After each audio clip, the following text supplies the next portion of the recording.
One of the stories that made me very emotional and made me cry too in the dream count was the story of how Binta died, and as well as Kadiatu's story. I can remember vividly that Binta and Kadiatu had their genitals mutilated because it was part of their culture.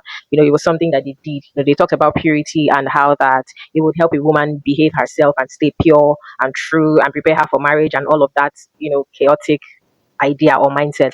Sadly, we are in 2026, and this is still something that is happening in different parts of the world, especially in Africa. Like, the question is culture not supposed to be something that protects its people? Is culture not supposed to be something that, is for the better of everyone, for the good of everyone? Any culture that promotes violence, any culture that puts people in a state of disarray, that doesn't take to heart the well-being of its people, should not be regarded as culture.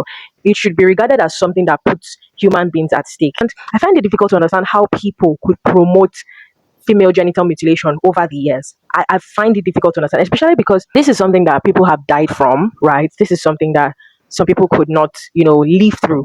The pain, the trauma, the infection, every other thing that comes from it. So I'm wondering how this thing has progressed through the years and is still happening even in 2026.